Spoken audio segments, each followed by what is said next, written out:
Dans Apocalypse chapitre 3, versets 7 à 13. Donc déjà il dit: écrit à l'ange de l'église de Philadelphie. Déjà, juste comme ça, sans même que ça ne fasse partie forcément de la racine, Philadelphie, il y a la consonance déjà de fidèle, dans le son seulement de la ville de Philadelphie. Fidèle, fidélité. Nous savons que vraiment, aux yeux du Seigneur, la fidélité, déjà lui-même il est fidèle d'abord, et ensuite il nous demande nous également d'être fidèles. Et maintenant on va voir fidèle à quoi? Qu'est-ce qui touche le plus le Seigneur dans notre fidélité? C'est la fidélité à quoi exactement? Donc parmi les 7 églises, en fait l'église de Philadelphie est vraiment l'église modèle en fait, hein.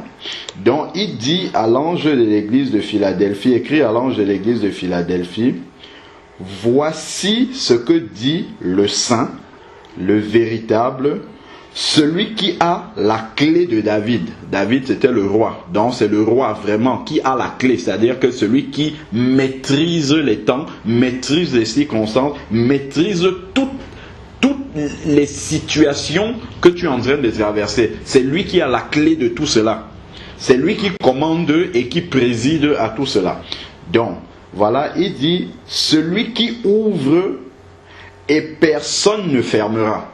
Donc il nous dit en fait vraiment la place de l'Éternel dans nos vies. Parce que des fois, les circonstances nous, comment dire, sont tellement fortes. Les circonstances que nous vivons sont tellement, enfin on subit peut-être tellement d'événements, tellement de persécutions, on subit tellement de choses que finalement, comme on avait dit, hein, le combat spirituel, c'est dans la pensée d'abord. Que comme notre pensée n'est pas renouvelée par la parole de Dieu, on finit par croire que finalement, les circonstances que nous sommes en train de traverser, mais au final, en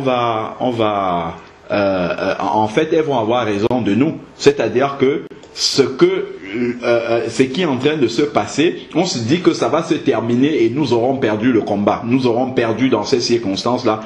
On finit par oublier, si on ne renouvelle pas notre pensée, que en fait, le Seigneur reste le Seigneur.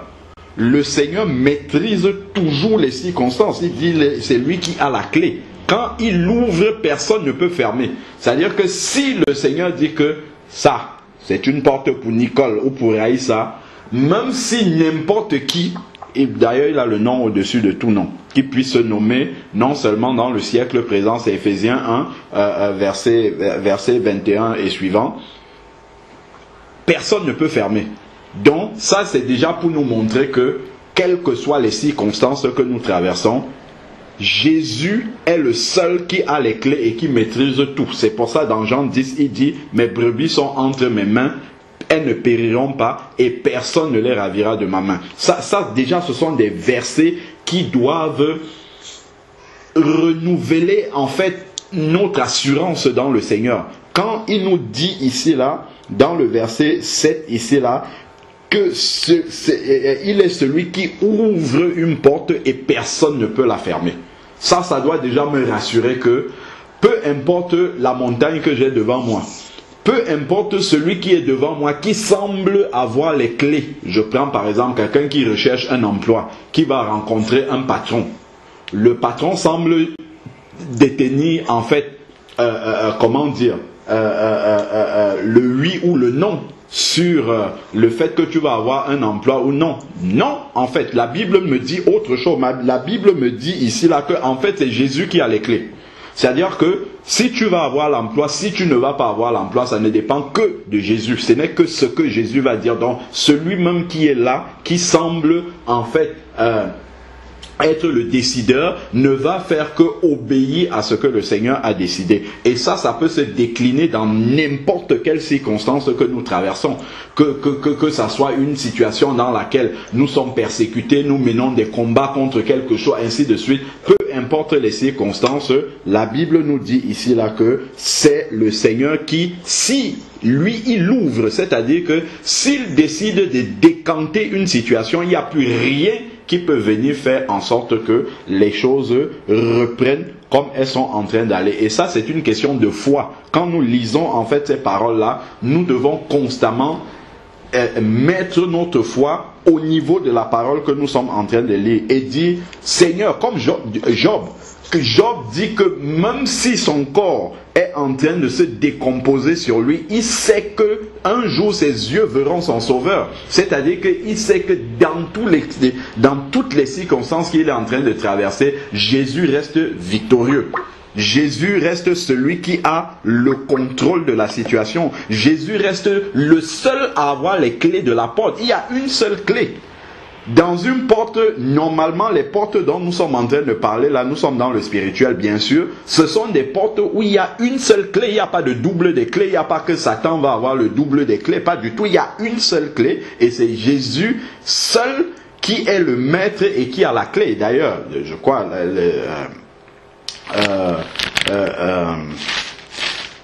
une fois, Georges nous avait lu, c'est dans Apocalypse 5, là où justement dans le ciel, quand Jean pleurait beaucoup là dans Apocalypse 5, on cherchait qui c'est qui peut rompre les sceaux et ouvrir le livre.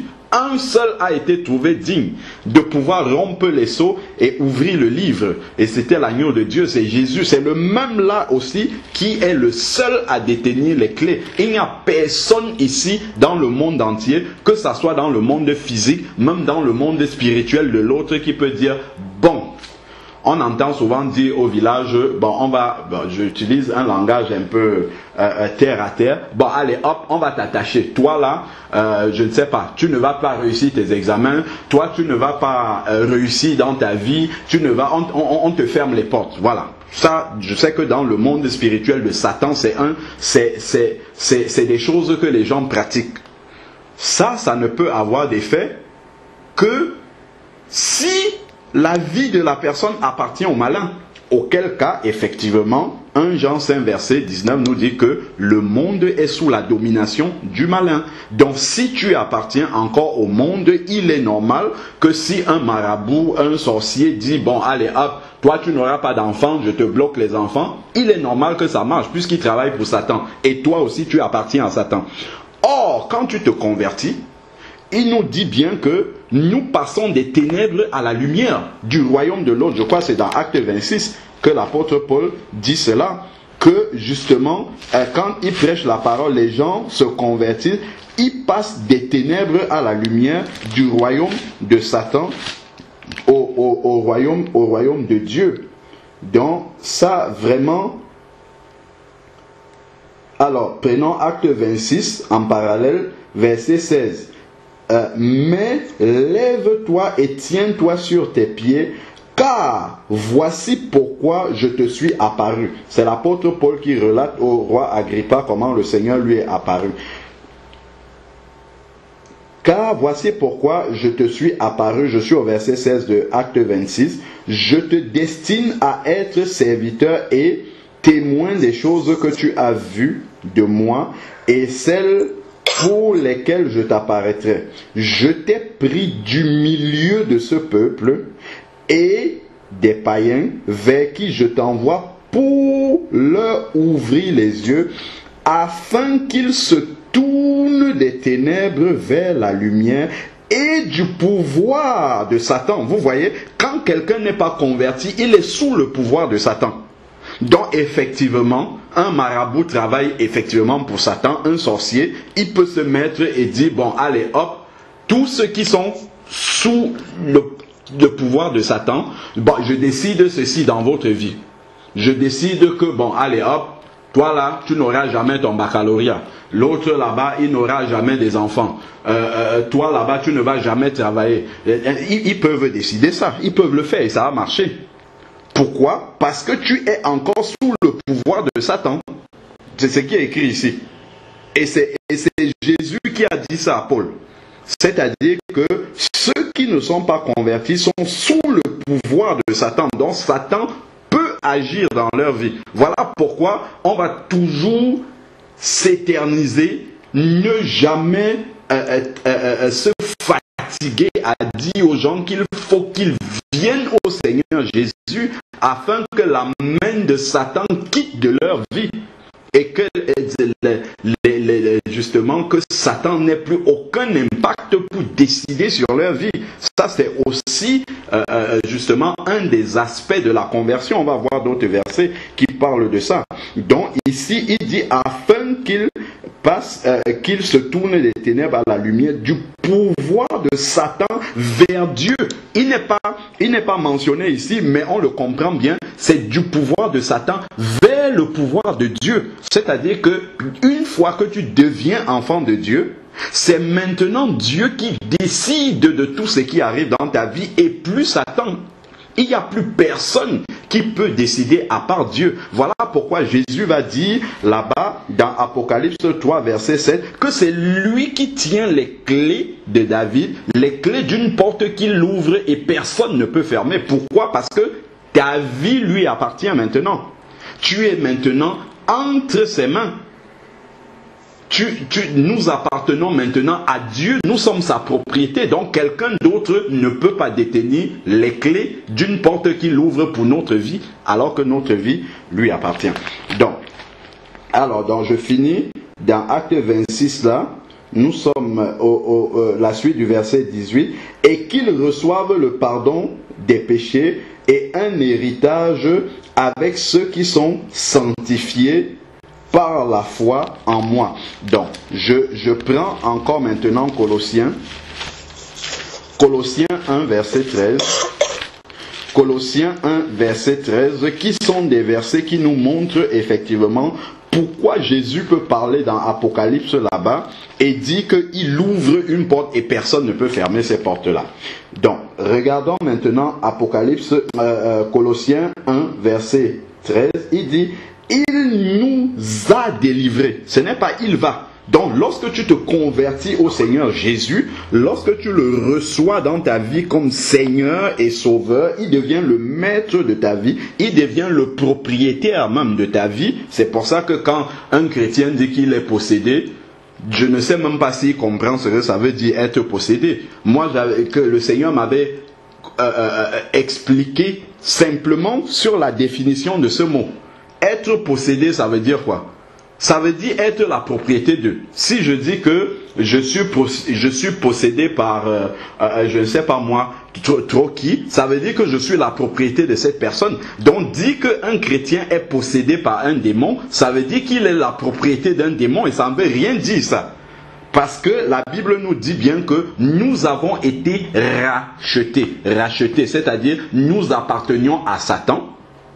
Et le prix a été payé pour que nous ne lui appartenions plus. Donc nous ne pouvons pas être sa propriété. Donc dire un chrétien est possédé, c'est même antinomique, ça ne peut même pas se dire. Parce que chrétien, ça veut dire appartenir à Christ. Donc tu ne peux pas appartenir à Christ et appartenir au malin en même temps. Tu ne peux pas avoir deux propriétaires. C'est pour ça qu'on dit des mots, on ne sait même pas qu'est-ce qu'il y a derrière ces mots-là.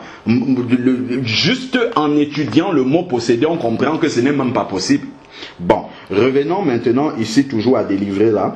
Colossiens 1, verset 13 dit « Il nous a délivrés du pouvoir des ténèbres ». Voilà encore un autre verset qui vient confirmer Acte 26, verset 17 et suivant. Il nous a délivrés du pouvoir des ténèbres. Donc ça veut dire que celui qui détenait le pouvoir des ténèbres, ce n'est plus lui qui a les clés désormais dans notre vie. Ce n'est plus lui qui décide des portes qui s'ouvrent ou qui se ferment dans notre vie. C'est maintenant notre nouveau propriétaire, à savoir le Seigneur Jésus, dont il nous a délivrés. Voilà pourquoi quand quelqu'un vient à Christ, le premier, il faut suffisamment qu'on lui enseigne et qu'il réalise et qu'il le prenne par la foi, que désormais il n'appartient plus au malin, dont le malin n'a plus aucun pouvoir dans sa vie. C'est pour cela que la repentance est fondamentale dans la conversion d'un chrétien. Parce que si tu ne te repens pas effectivement, le malin va continuer à être ton maître parce qu'il te tient. La repentance, c'est remettre au malin ce qui lui appartient. Donc, une fois que c'est coupé comme ça, tu n'as plus de relation avec lui, effectivement, tu bascules totalement de l'autre côté. Et donc, effectivement, il ne peut plus contrôler ta vie, il n'a plus les clés des portes qui doivent s'ouvrir ou se fermer dans ta vie. Seul le Seigneur maintenant va ouvrir et fermer les portes suivant le plan qu'il a pour ta vie. Donc c'est lui qui va désormais tracer ta vie. Donc un marabout se met à des milliers de kilomètres et il dit, bon, moi je vais interférer dans la vie de Alain Patrick ou bien de un tel qui est un enfant de Dieu. Il peut toujours essayer, mais il perd son temps. Il perd son temps. Alors ici là, il dit, il nous a délivrés du pouvoir des ténèbres et nous a transportés. Ce n'est pas qu'il nous a délivrés du pouvoir des ténèbres et il nous a laissés dans un milieu, dans un environnement où Satan peut encore venir continuer à nous maintenir sous son pouvoir à lui. Non! Une fois qu'il nous a délivrés, il a fait un autre travail, c'est qu'il nous a transportés dans le royaume du Fils de son amour. C'est-à-dire qu'il nous a amenés ailleurs. Nous appartenions au monde avant, et Église, ça veut dire appelé hors d'eux. Donc, nous appartenons à l'Église, donc nous avons été amenés hors du monde. Or, 1 Jean 5, verset 19 dit que le monde est au pouvoir du malin. Or, nous ne faisons pas partie du monde. Donc, ceux qui ne sont pas convertis au Seigneur Jésus, ceux qui ne marchent pas avec le Seigneur Jésus, eux, ils appartiennent au monde dont ils sont sous la domination du malin. Et dont le malin, effectivement, a les clés de leur vie, peut ouvrir les portes, fermer comme il veut et vraiment décider de tout ce qui va leur arriver, ce qui n'est pas le cas pour un enfant de Dieu. Je crois que lorsque un enfant de Dieu réalise les vérités simples que je suis en train de dire là, ça déjà, il y a un grand voile qui va tomber de ses yeux, bam, directement. Il va se dire, oh oh, quelles que soient les circonstances que je suis en train de traverser, je sais que seul Jésus va décider. À la fin, c'est seule la volonté de Dieu qui va s'accomplir. Satan, il n'a rien à voir dans ce qui est en train de m'arriver. Il ne sait même pas quel est le plan de Dieu dans ma vie. Il peut rigoler peut-être parce que je suis en train de passer par une période apparemment difficile, apparemment délicate, ainsi de suite. Mais Jésus, qui est le seul maître, qui a les clés, c'est là où il est en train de m'amener. Et au final, lorsque le plan du Seigneur va se révéler, si bien sûr, moi aussi, je joue correctement, je marche comme le Seigneur veut, je marche dans son plan malgré les difficultés, je marche comme le Seigneur veut. Au final, quand le plan de Dieu va se révéler à la fin, c'est le malin qui aura honte. Le cas de Job.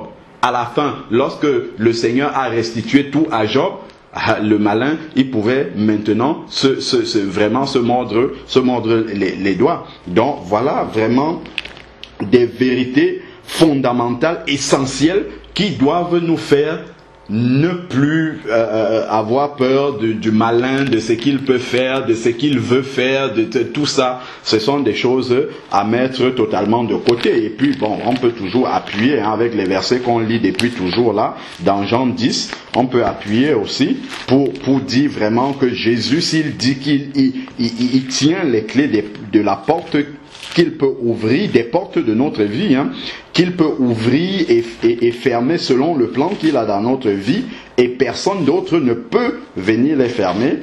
Il y a beaucoup de versets dans la parole de Dieu qui viennent le soutenir. Prenons Jean 10, verset 27, qu'on lit souvent. « Mes brebis entendent ma voix. » Donc, déjà, et quand on va évoluer dans l'Apocalypse tout à l'heure, vous allez voir, il y a des conditions à cela.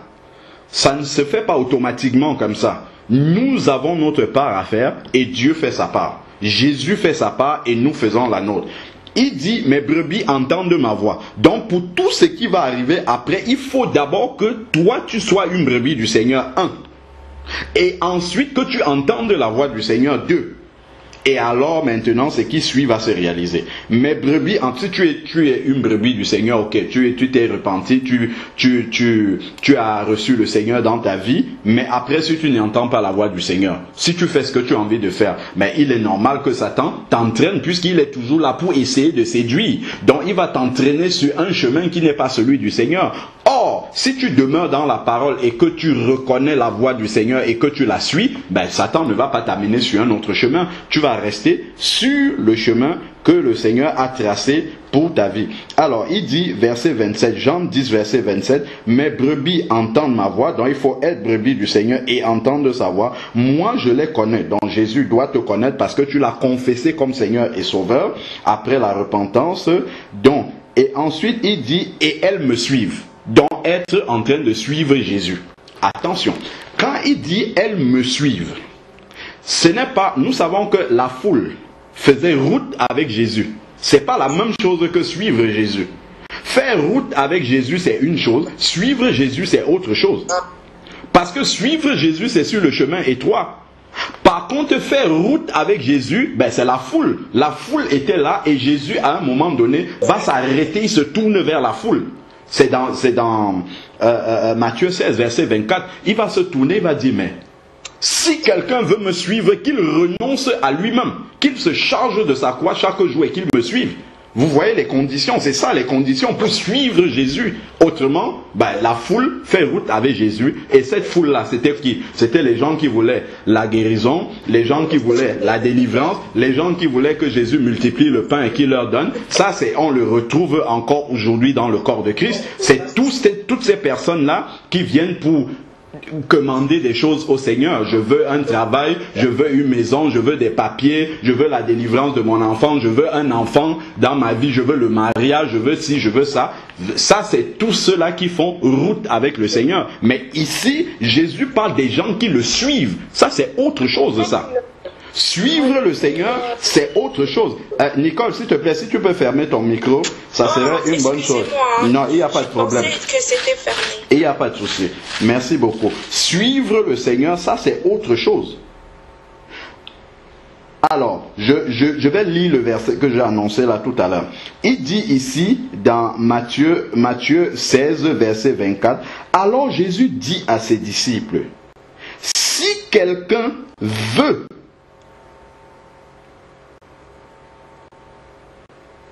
venir après moi, c'est-à-dire le suivre. Si quelqu'un veut venir avec moi, il y a une condition. Le salut est gratuit, mais être un disciple de Jésus, il y a une condition. Qu'est-ce qu'il dit ici? Qu'il renonce à lui-même, qu'il se charge de sa croix, dont Jésus annonce déjà les couleurs du chemin qu'il y aura avec lui. Il ne dit pas que ça sera un chemin tranquille où vraiment on va s'asseoir tranquillement, les pieds croisés et ça va rouler jusqu'au retour de Jésus. Pas du tout, il parle de croix ici. Et il ne dit pas qu'on va le charger d'une croix. Regardez ce qu'il dit. Il dit qu'il se charge de sa croix. C'est-à-dire que c'est une souffrance volontaire qu'il prend pour le nom de Jésus. Il accepte de souffrir pour Jésus. Ce n'est pas qu'on lui impose une souffrance, c'est qu'il dit, maintenant que je suis enfant de Dieu, j'ai un comportement à avoir, puisque je suis un ambassadeur de Jésus, je dois refléter Jésus en toutes circonstances. Donc il y a des souffrances, il y a des choses que je vais devoir encaisser pour que la gloire du Seigneur éclate, pour que vraiment on reconnaisse en moi la nature de Jésus. Donc qu'ils se suivent, c'est pas qu'ils viennent, qu'ils se servent de toutes les bénédictions et qu'ils repartent, pas du tout. C'est qu'ils se chargent de sa croix et qu'ils me suivent. Là maintenant tu es en train de suivre Jésus et on peut revenir maintenant dans Jean 10 pour expliquer. Il a dit, verset 27, « Mes brebis, elles reconnaissent ma voix et elles me suivent. » Donc voilà les conditions pour suivre Jésus. Donc ça élimine déjà la foule qui est là pour X ou Y centres d'intérêt qui ne sont pas les centres d'intérêt du Seigneur. Donc, suivre Jésus. Maintenant que la condition pour suivre Jésus est posée, il dit maintenant, je leur donne la vie éternelle. Ça, c'est celles qui sont en train de suivre Jésus, qui sont dans les conditions. Je leur donne la vie éternelle. Elles ne périront jamais. Pourquoi elles ne périront jamais? Parce qu'elles suivent Jésus. Si elles suivent Jésus, Jésus ne va pas les amener sur un chemin où elles vont périr. Première chose, Jésus est leur modèle. Elles suivent Jésus, ces brebis-là. Elles ne sont pas en train de suivre la foule ou le mercenaire, comme le passage le dit, ou un être humain. Non, elles suivent Jésus. Et le fait de suivre Jésus fait en sorte que nous marchons dans des conditions qui éloignent forcément le malin de notre route. Parce que le malin ne fait pas route, ne fait pas chemin avec Jésus. Si nous sommes sur le chemin de Jésus, le malin va toujours essayer de venir, mais il va toujours repartir. Parce que nous sommes dans des conditions où nous lui résistons forcément. Résistez au malin et il s'enfuira loin de vous. Si tu es en train de suivre Jésus, nécessairement tu vas résister au malin. Et le malin, il aura beau essayer ce qu'il veut, il sera toujours en train de devoir repartir. Parce qu'il ne pourra pas vous atteindre. Donc elles ne périront jamais. Donc voilà, le malin ne peut pas et personne ne les arrachera de ma main. Donc ça c'est encore un autre verset qui appuie Apocalypse 3 verset 7 que nous étions en train de lire, où Jésus dit qu'il ouvre une porte et personne ne peut la fermer. C'est-à-dire, c'est parce que nous lui appartenons désormais, donc personne n'a l'autorité, personne d'autre n'a le pouvoir de décision sur notre vie, sur nos circonstances, sur ce que nous vivons, ainsi de suite, si nous avons tout mis entre les mains du Seigneur. Je reviens sur le texte de base, Apocalypse chapitre 3, verset 7. Alors, verset 8 maintenant. Je connais tes œuvres. Il parle à l'église de Philadelphie. Je connais tes œuvres. Voici, j'ai mis devant toi une porte ouverte. J'ai mis devant toi une porte ouverte que nul ne peut fermer. Parce que c'est Jésus qui a décidé de faire quelque chose dans ta vie. Aucun être humain ne peut venir se mettre en travers du plan que Jésus a pour ta vie. Or, nous savons que une fois que nous venons dans le Seigneur, le plan de notre vie, dès l'instant où nous sommes sortis des eaux du baptême, jusqu'au terme de notre vie, instant par instant, est planifié par le Seigneur. Si je le sais, de quoi je m'inquiète? Pourquoi je commence à me poser des questions? Qu'est-ce que je vais devenir? Qu'est-ce qui va arriver? Qu'est-ce que là Jésus, lui, sait déjà? Tout ce qu'il me demande, c'est d'être dans son plan, de faire ce qui me revient. Le reste de ce qui va arriver, c'est lui qui contrôle et qui maîtrise tout cela. Donc, il met cette porte ouverte que personne ne peut fermer. Verset 8 toujours. Parce que tu as peu de puissance. Peu de puissance. Donc, tu peux prier et ne pas voir forcément des miracles impressionnants à l'œil se manifester, des choses vraiment spectaculaires, ainsi de suite. C'est pas ça qui compte. Ce qui compte pour toi, c'est de rester fidèle au Seigneur. Ça, c'est le plus important. Le reste maintenant, la manière dont le Seigneur va agir, ça, c'est lui qui maîtrise et qui contrôle ces choses-là. Donc, ce n'est pas la grandeur des bénédictions dans ta vie, la grandeur des interventions du Seigneur dans ta vie qui doit entretenir ta fidélité. Tu es fidèle au Seigneur, un point c'est tout, parce qu'il t'a sauvé, c'est tout. C'est ton nouveau maître maintenant. Et maintenant, il dit, tu as peu de puissance. Voilà. Et il continue, il dit, parce que tu as peu de puissance, que tu as gardé ma parole. Vous voyez, il y a des personnes qui sont prêtes à continuer à obéir au Seigneur si elles voient la puissance de Dieu se manifester dans leur vie, si elles voient les miracles de Dieu dans leur vie, si elles voient les interventions de Dieu dans leur vie, si elles voient les bénédictions de Dieu dans leur vie, alors elles vont obéir, elles vont continuer à marcher dans la fidélité avec le Seigneur. Mais il ne s'agit pas de ça ici. Philadelphie, c'est pas ce type de chrétien-là. C'est pas ça le type de chrétien que le Seigneur cherche. Il dit tu as peu de puissance, c'est-à-dire même si dans ta vie tu vois peu d'exaucement à ta prière, à tes prières, quand même Philadelphie a gardé la parole du Seigneur. C'est-à-dire non seulement elle la connaît, mais elle la pratique. C'est-à-dire elle marche dans l'obéissance. Voilà Philadelphie. L'obéissance de Philadelphie ne dépend pas de la multiplicité des interventions du Seigneur ou de la multiplicité des bénédictions dont elle est l'objet de la part du Seigneur. Pas du tout. Voilà, Philadelphie. Parce que tu as peu de puissance, donc tu vois peu d'exaucement, tu vois apparemment peu d'intervention du Seigneur dans ta vie, que tu as gardé ma parole quand même, à cause de cela, et que tu n'as pas renié mon nom. Voilà encore autre chose. Garder la parole et ne pas renier le nom de Jésus. Quand on parle de renier le nom, ça paraît grossier. On se dit, oula, mais quel est le chrétien qui va renier le nom de Jésus? On se dit, mais non, moi je ne ferai jamais ça. Et effectivement, si on essaye de voir un chrétien, jamais il ne va confesser de sa bouche, Seigneur, je te renie. Jamais. Mais par contre, à chaque fois que devant les païens, devant des personnes qui ne connaissent pas Jésus, à chaque fois que tu as un contre-témoignage de la parole de Dieu, en fait, tu es en train de renier ton maître.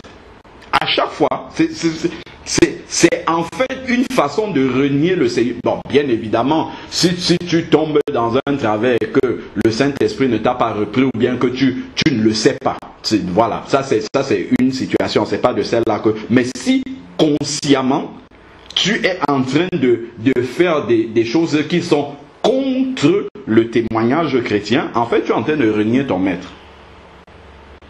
Si tu te laisses entraîner par des païens, par exemple, tu te retrouves avec des camarades, avec des collègues, avec des, je sais pas, des personnes qui ne connaissent pas Jésus et elles sont en train de faire quelque chose dont tu as conscience que Dieu n'aime pas ça et que tu t'associes à elles pour faire ces choses-là, parce que tu as peur qu'on te marginalise, parce que tu as peur qu'on te taxe d'extrémiste, parce que tu as peur qu'on dise que mais toi ça ne va pas, tu viens de quelle planète. Comme tu as peur qu'on te dise ça, tu vas faire comme eux, afin que les regards ne soient pas trop sur toi, donc tu vas noyer le poisson comme ça, mais en fait tu as renié ton maître. Ça c'est clair.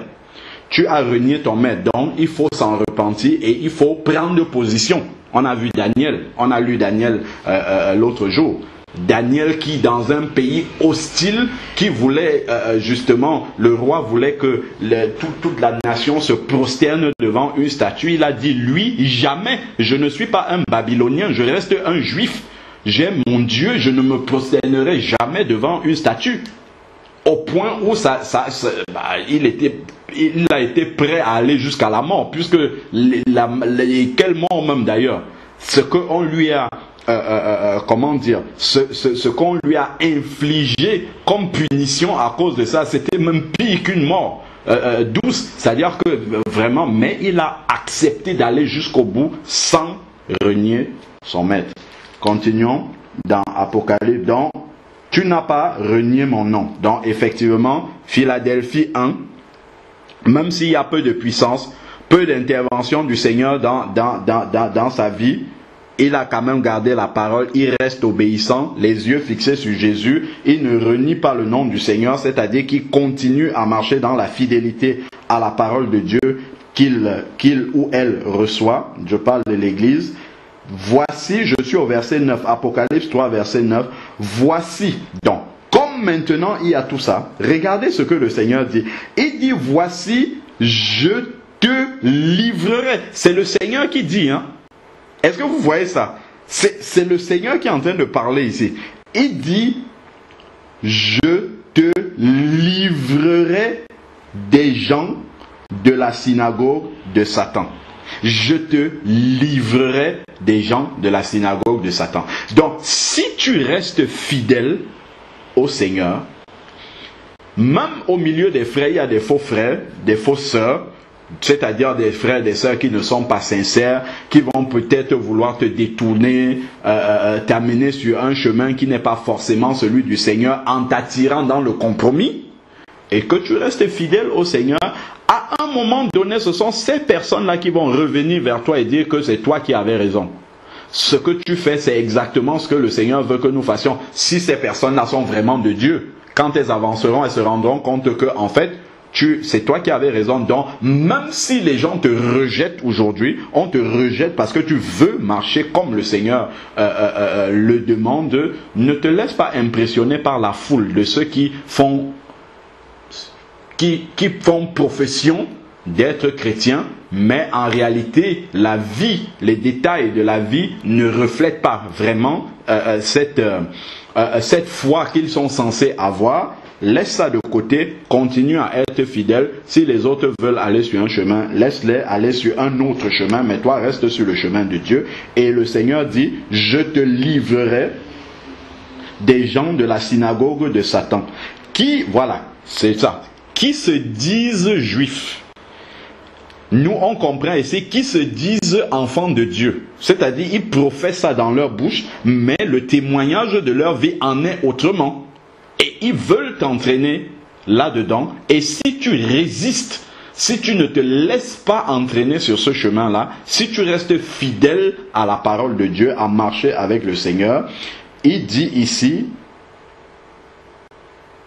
ils se disent juifs et ne le sont pas, parce que leur vie, leur témoignage est contraire à ce qu'ils disent être enfants de Dieu, car ils mentent. Voilà. Donc leur vie ment par rapport à ce qu'ils confessent de leur bouche qu'ils sont enfants de Dieu.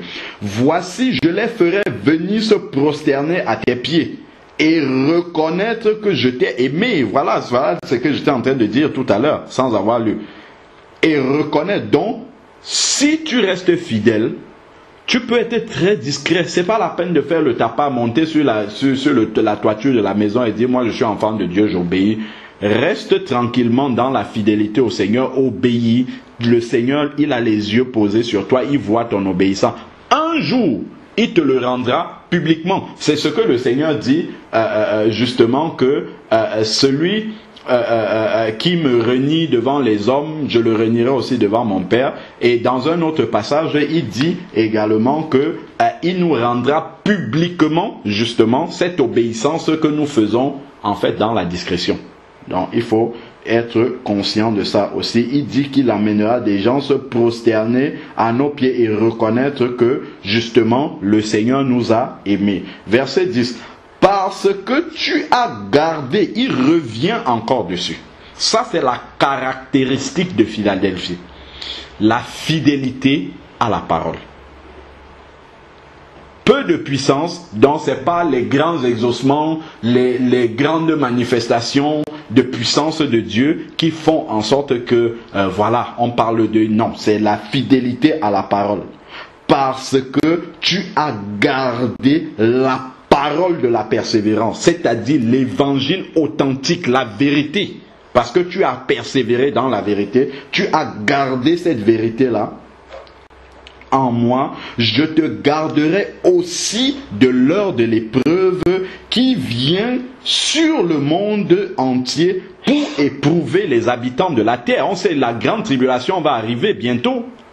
Ce ne sont pas ceux qui manifestent les miracles qui seront en dehors qui seront préservés de ça, mais c'est ceux qui gardent la parole authentique. Voilà ce que la Bible dit.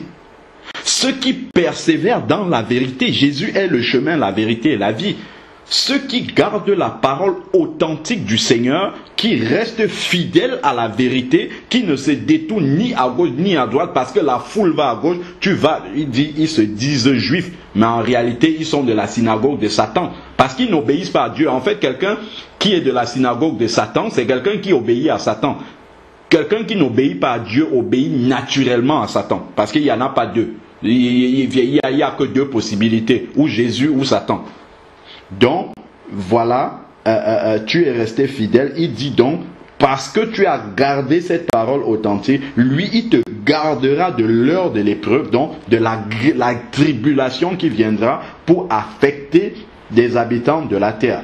Et maintenant, comme tu restes dans cette persévérance-là, il y a une promesse supplémentaire. Il dit, je viens bientôt.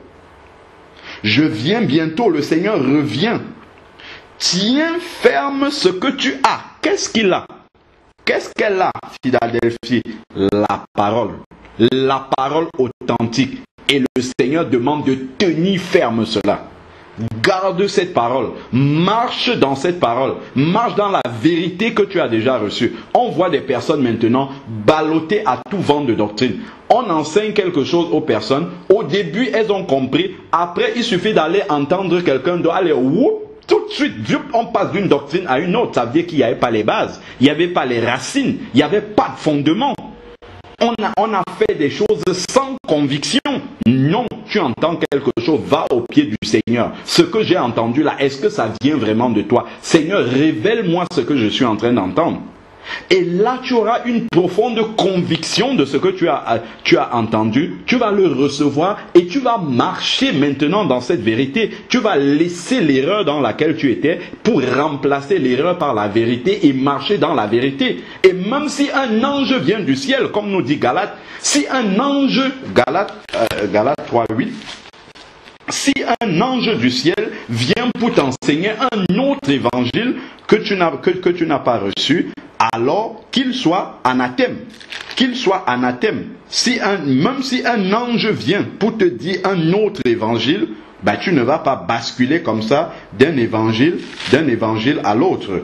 Donc c'est pour cela qu'il faut être vraiment vigilant de garder précieusement la parole de vérité que nous avons déjà reçue. Alors, donc, il ne faudrait pas se laisser entraîner comme ça, de gauche à droite, balloter à tout vent de doctrine. Donc, c'est Galates 1. Galates 1, verset 8. Je commence même au verset 6. Je m'étonne que vous vous détournez si vite de celui qui vous a appelé par la grâce de Christ pour passer à un autre évangile. L'église de Philadelphie a persévéré dans la vérité qu'elle a reçue. Elle n'est pas passée d'un évangile à un autre, flottant, ballotté à tout vent de doctrine, pas du tout. Non pas qu'il y ait un autre, mais, je suis au verset 7 de Galates 1, il y a des gens qui vous troublent et veulent pervertir l'évangile de Christ. Mais si nous-mêmes, ou Paul ayant prêché l'évangile, il dit, si nous-mêmes qui avons prêché cet évangile-là, nous revenons vous dire autre chose. Ou si un ange du ciel, il ne parle pas d'un ange de Satan, il parle d'un ange de Dieu, vous annoncez un évangile différent que celui que nous vous avons annoncé, qu'il soit anathème. Nous l'avons dit précédemment, et je le répète maintenant, si quelqu'un vous annonce un évangile différent de celui que vous avez reçu, qu'il soit anathème. Donc, la caractéristique ici de Philadelphie, à laquelle le Seigneur demande de rester fermement attaché, c'est qu'elle avait gardé la parole de la persévérance. La vérité qu'elle a reçue, elle a gardé. Et c'est le fait de garder cette vérité-là qui fera en sorte que la porte que le Seigneur a ouverte reste ouverte et que le Seigneur ait toute la maîtrise. Parce que tu ne vas pas aller picorer un peu chez Satan, revenir picorer chez Dieu. Non, non, non, non. Tu es totalement au Seigneur. Tu ne vas pas aller à gauche, à droite pour donner encore l'occasion à Satan de venir s'immiscer dans un plan que Dieu a déjà tracé dans ta vie. Donc il y a des conditions. C'est là-dessus justement que je voulais également attirer notre attention. Donc du vainqueur, donc celui qui aura marché comme Philadelphie, il dit du vainqueur, je ferai une colonne dans le temple de mon Dieu. Et il n'en sortira plus. Donc il restera toujours avec le Seigneur. Toujours avec le Seigneur, il n'en sortira plus. J'écrirai sur lui le nom de mon Dieu et celui de la ville de mon Dieu, la nouvelle Jérusalem qui descend du ciel d'auprès de mon Dieu, ainsi que mon nom nouveau. que celui qui a des oreilles écoute ce que l'Esprit dit aux églises. Amen. Donc vraiment, le Seigneur nous garantit qu'il a la maîtrise sur tout ce qui peut arriver dans notre vie, parce que c'est lui qui ouvre et qui ferme les portes dans notre vie en tant qu'enfant de Dieu, et que personne d'autre n'a aucune autorité de décision par rapport au plan du Seigneur qui s'accomplit dans nos vies. Mais nous avons le devoir de garder la parole de la persévérance, la vérité, marcher dans la vérité du Seigneur, et surtout la garder jusqu'au bout. Ne pas se détourner de cette vérité, ne pas se refroidir dans l'obéissance à cette vérité que nous avons déjà reçue, mais continuer à persévérer. Et il dit aux vainqueurs, donc en fait il faut vaincre. Pour garder cette vérité-là, ça sera un combat. Il y aura des combats pour continuer à persévérer. Quand tu vas dire, moi je veux faire ceci, l'autre à côté va te dire, ah non, tu sais, on n'est pas obligé de faire ça, faisons plutôt comme ça, et ainsi de suite. Et toi tu vas lâcher la vérité que tu as déjà reçue, et voilà comment tu vas commencer à te refroidir. C'est pour ça qu'on va voir l'église d'après, l'église de Laodicée. Tu n'es ni chaud ni froid, tu n'es ni bouillant ni froid, je vais te vomir parce que tu es tiède. Non, le Seigneur ne veut pas qu'on soit tiède. Il veut que nous soyons bouillants, mais bouillants dans la vérité. Donc voilà vraiment ce que nous devons... En tout cas, c'est un autre aspect par rapport aux différents versets d'encouragement que nous avons lus, vraiment de rester solidement attachés à la vérité. Et c'est ça qui nous fera remporter et repousser toujours Satan. On sait que Satan, il va toujours revenir, mais comme on a vu Jésus dans Matthieu 4, il est écrit ceci, et Satan n'aura aucun chef d'accusation contre nous, et nous allons pouvoir avancer dans la victoire que le Seigneur a déjà acquise pour nous à la croix. Que son nom soit béni.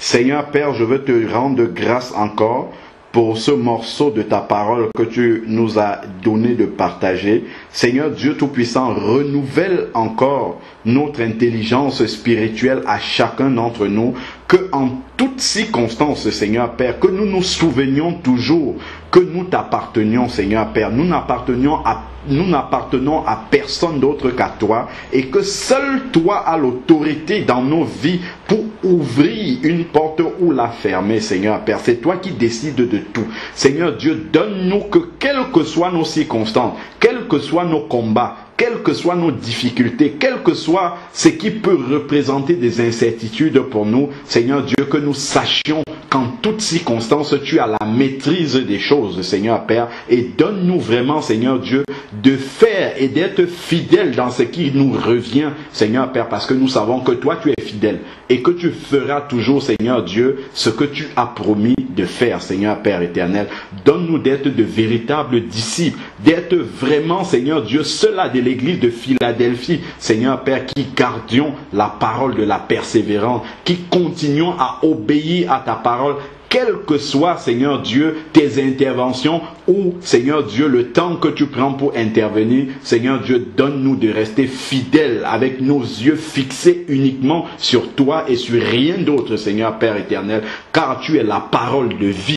Seigneur Dieu Tout-Puissant, tu es la vie en abondance même, Seigneur Père éternel, et nous avons tout en toi, Seigneur Père, parce que des torrents d'eau vive, Seigneur Dieu, coulent de toi, Seigneur Père, et nous voulons continuer à nous abreuver, Seigneur Père éternel, à ces torrents d'eau vive. Que ton nom seul soit béni, élevé encore au milieu de nous, au nom de Jésus-Christ. Amen. Verset 30. Comme il disait ces choses, plusieurs crurent en lui. Donc, Jésus était en train de parler et beaucoup de personnes qui étaient là ont cru en sa parole. Et Jésus dit quoi? Il dit, et Jésus disait aux Juifs qui avaient cru en lui, si vous persistez en ma parole, vous serez vraiment mes disciples. Donc, comme pour dire que vous avez cru, c'est une chose, mais voilà, il faut encore devoir persister en ma parole. Ça veut donc dire que il peut y avoir des croyants de début, donc ceux qui croient au départ, ceux qui espèrent que ce que Jésus est en train de dire, ce que Jésus est en train de faire est vrai et qu'il tient cela du Dieu Tout-Puissant, et puis qu'à un moment, il se noie, donc qu'il se perde, ou qu'à un moment donné, il soit emporté, comme le frère le disait, par une doctrine autre que celle que le Seigneur a laissée. Il dit, si vous persistez en ma parole, vous serez vraiment mes disciples. Donc, celui qui est le vrai disciple du Seigneur, c'est celui qui persiste dans la parole du Seigneur. C'est celui qui persiste contre vents et marées. C'est celui qui est prêt à accepter les persécutions, à accepter toutes les peurs, toutes les comment je peux dire ça, toutes les tribulations. C'est celui qui est prêt à accepter toutes les intrigues qui lui viendront du malin. Parce que le malin n'ayant plus la possibilité n'ayant plus d'autorité sur le chrétien, la seule chose qu'il va faire, c'est essayer de lui faire peur.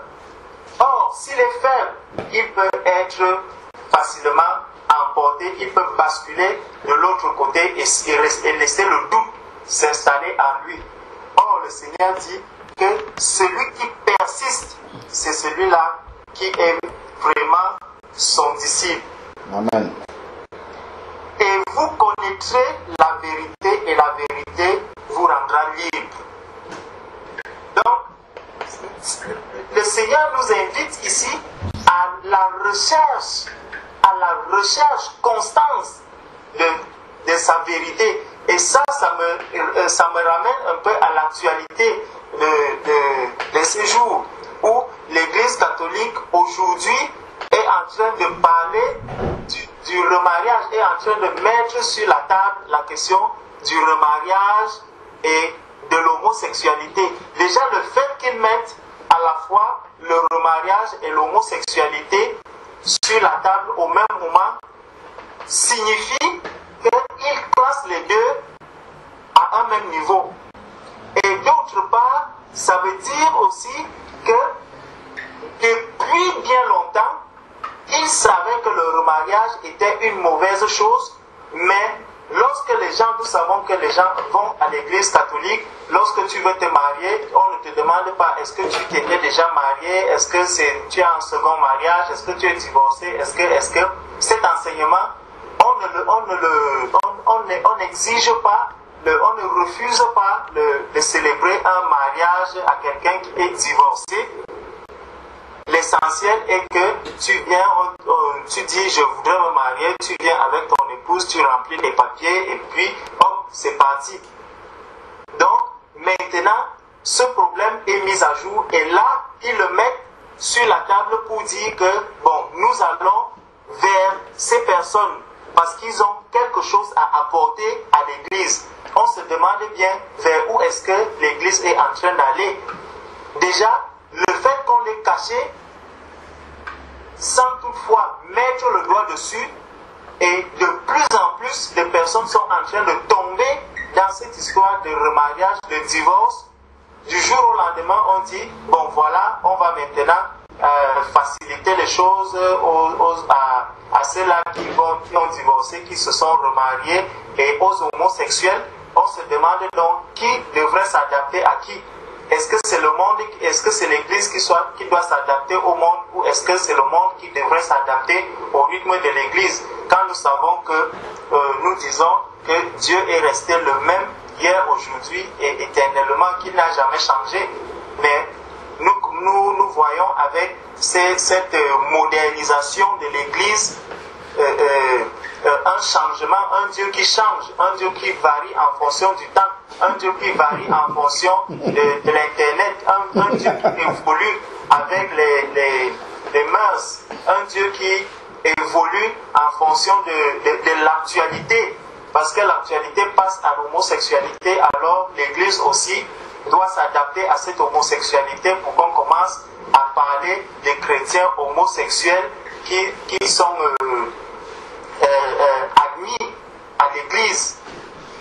Et ça nous montre vraiment que le Seigneur dit que celui qui cherche la vérité sera affranchi par cette vérité. Amen. Or, celui qui se laisse tromper également, celui qui se laisse qui croit au mensonge, sera toujours fourvoyé. Parce qu'il y a certaines personnes justement qui veulent que l'Église s'adapte à leur situation, qui veulent que la parole de Dieu s'adapte à leur situation, que la parole de Dieu s'adapte à leur vie.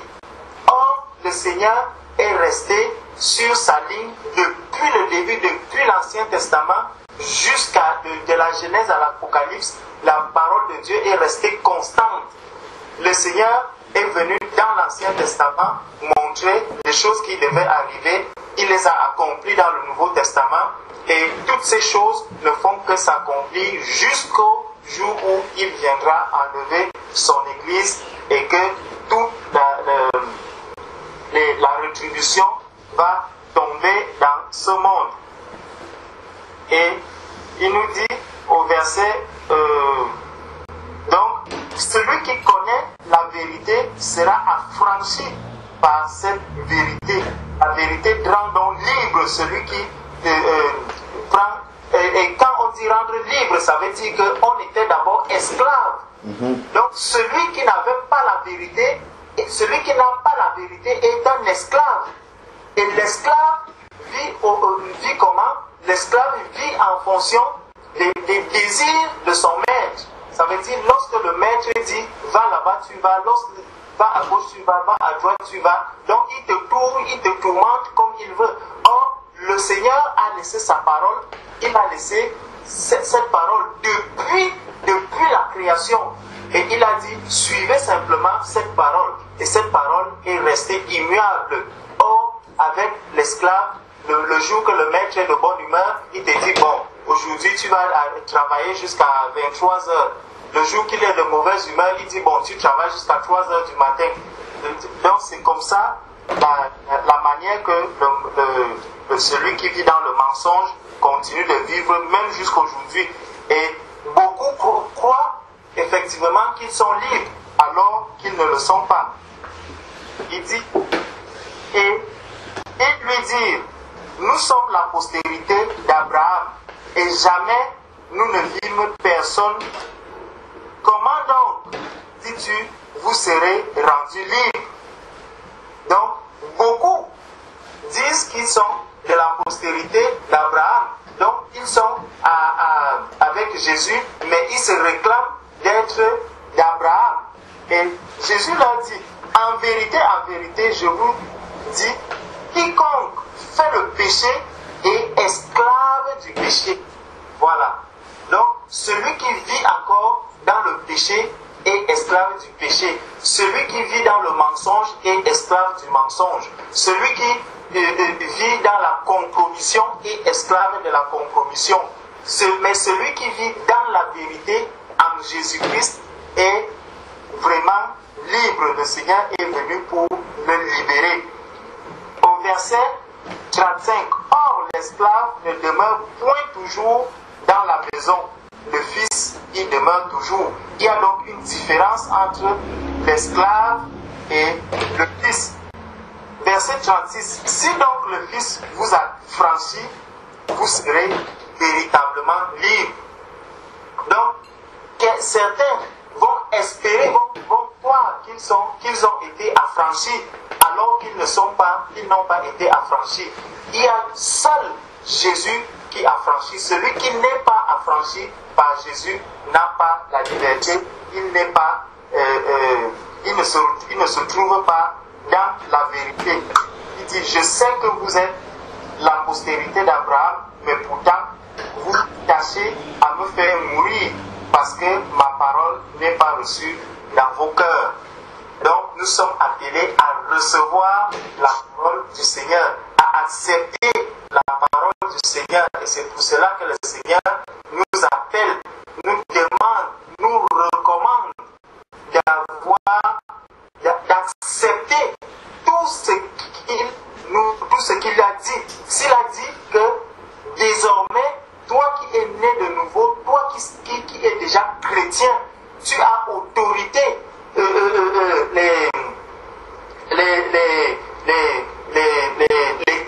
Le malin ne peut plus avoir une quelconque autorité sur toi. Tu dois accepter cela et tu dois le croire. Parce que tu as la vérité. C'est la vérité, c'est cette vérité que tu dois accepter. Ne plus accepter le mensonge qui viendra du malin pour te faire douter d'une quelconque manière, pour t'amener à croire que non, il peut encore avoir ceci, il peut encore avoir cela, mais rester ferme dans la parole que le Seigneur a sortie. Amen. Amen. Amen. Un peu rebondi par rapport à ce que Georges disait de la part du Seigneur. Et, il disait en fait que l'enfant de la maison diffère de l'esclave, c'est ça, hein? C'est ça, Georges? Oui. Voilà. Bon, je vais un peu nous amener dans Galates 4, verset 1. Galates 4, verset 1, qui nous dit la chose suivante. Et justement, j'étais en train de méditer là-dessus. Or, je le dis, aussi longtemps que l'héritier est enfant, il ne diffère en rien d'un esclave, alors qu'il est le maître de tout. Or, je le dis, aussi longtemps que l'héritier est enfant, il ne diffère en rien de l'esclave, alors qu'il est maître de tout. Ici, en fait, héritier, nous sommes enfants de Dieu. On sait que nous avons un héritage dans le Seigneur. Je crois par exemple Romains 8, 17, si je me trompe, il y a plein de versets qui parlent de l'héritage que nous avons dans le Seigneur. Il va nous dire par exemple Romains 8, verset 17, « Or, si nous sommes enfants, nous sommes aussi héritiers de Dieu et co-héritiers de Christ, si toutefois nous souffrons avec lui. » Et vous voyez, il y a un « si ». Si toutefois nous souffrons avec lui afin d'être glorifiés, afin d'être aussi glorifiés avec lui. Donc pour revenir à Galates 4, verset 1, il est dit, or, je le dis, aussi longtemps que l'héritier est enfant, il ne diffère en rien de l'esclave. Donc un chrétien qui reste un enfant en Christ, un bébé en Christ, il n'est pas différent de celui qui est esclave. Il n'est pas différent de comme il était avant d'être affranchi par Jésus. Parce que le bébé spirituel ne connaît pas les vérités de Dieu. Donc il reste encore un esclave ballotté à tout vent de tout à l'heure. Le frère était en train de dire que lorsque on est esclave, on vit au gré de l'humeur du maître. Où il nous fait travailler jusqu'à 18h, où il nous fait travailler jusqu'à 23h, 3h du matin, selon son gré. On est ballotté comme ça à tout vent de doctrine. Le chrétien qui est bébé en Christ aussi, donc qui ne connaît pas son Seigneur, qui ne sait pas que maintenant il a un nouveau maître et qu'il est libre surtout, parce que étant un enfant en Christ, un bébé en Christ, il ne sait pas qu'il est libre. Donc il continue à être esclave alors que normalement il est maître. Je prends un chrétien qui continue à avoir peur de Satan. Quand Satan bouge un peu à gauche, il commence à trembler. Mais il n'est pas différent de celui qui était encore complètement sous la domination de Satan. Bien que Satan ne peut rien lui faire, même s'il a peur, Satan sait quand même qu'il ne peut rien lui faire. Mais qu'est-ce qu'il va faire? Il va l'effrayer. Il va essayer de le bouger à gauche, à droite, et ainsi de suite. Donc, lui, il sera toujours comme un esclave alors que vraiment il est devenu un enfant libre et même héritier. La Bible dit ici dans Galates 4 là, qu'il est maître de tout, sauf qu'il n'exerce pas cette autorité-là qu'il a. Donc, si tu es, comment dire, un adulte, non, comment on reconnaît un adulte au milieu des personnes? Imaginons, vous avez les yeux fermés, vous êtes dans une pièce où il y a des adultes et des enfants. Vous allez reconnaître l'adulte par l'assurance qu'il aura. Quand un enfant va parler, bon, l'enfant, il peut être hésitant, il peut dire des choses pas cohérentes, et ainsi de suite. Mais l'adulte, vous allez tout de suite reconnaître quelque chose de, comment dire, de rationnel dans sa façon d'intervenir, dans la manière dont il pose, dans la manière dont il parle, comment il agit, il construit en fait un raisonnement, ainsi. Enfin, il y a beaucoup de choses. En tout cas, c'est dans la maturité que vous allez discerner que, ah, celui-là c'est un adulte, l'autre c'est un enfant. Bon, après on peut dire la voix aussi, le timbre de voix, on peut reconnaître la voix d'un enfant, de la voix d'un adulte, ainsi de suite. Mais, dans tous les cas de figure, l'adulte va se distinguer par sa maturité. Alors que l'enfant, bon voilà, il va demeurer dans quelque chose de l'enfant. Hein. Et puis l'apôtre Paul va dire dans 1 Corinthiens 13, verset 11, je crois, il va dire quelque chose de très important là.